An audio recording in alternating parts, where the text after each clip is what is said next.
70 years ago, some of the 20,000 Australian prisoners of war in Singapore formed the Changi Concert Party to lift morale. They were a big hit, and now their music and performances have been brought back to life. Kate Arnott reports.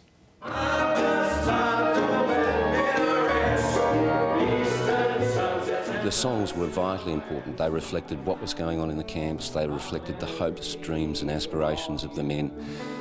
It just kept them buoyant. It kept them believing that they were going to get out, and it kept them believing that when they did get out, their lives would go back to normal. Waiting and praying for you. It was an often cruel and harsh existence. But for the thousands of men imprisoned at Changi's Selarang barracks during World War II, they found the perfect escape. It was a terrible place, but one of the only ways you could get through that was to laugh, and they laughed a lot. Hope and humour and music and the enjoyment that they got out of this music was vitally important to their survival, and it gave them a reason to get up in the morning. Within days of arriving at the barracks and with the permission of their Japanese captors, inmates formed the Changi Concert Party, which put on variety shows and musical dramas to keep up morale. The party unearthed talented songwriters, including Slim de Grey.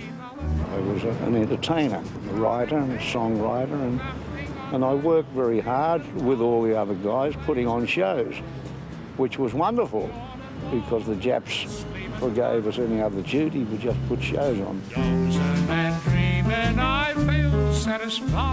By late 1942, the Changi Concert Party was entertaining up to 1,000 POWs a night.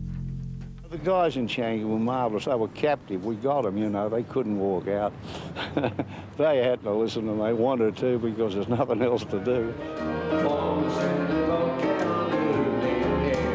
When actor and writer Neil Piggott met Slim de Grey in 1992, he wanted to make sure the music from Changi was never lost.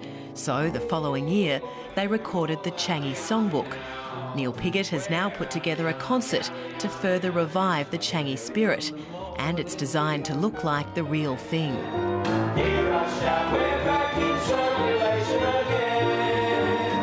I take this in the nicest possible way, but sometimes Neil, in his producing and directing role, says, I don't want it to be schmick, and that's why I've employed you guys.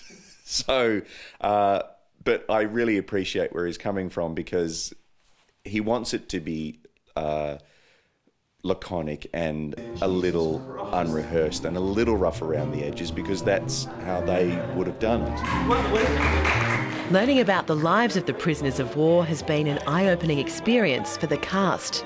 I know me, white, middle-class, soft-handed, you know, poncy actor, I wouldn't survive 2 hours there. I'd just curl up in a fetal position in the corner and cry. But for them to actually engage with other people and have some purpose every day, I think is just incredible.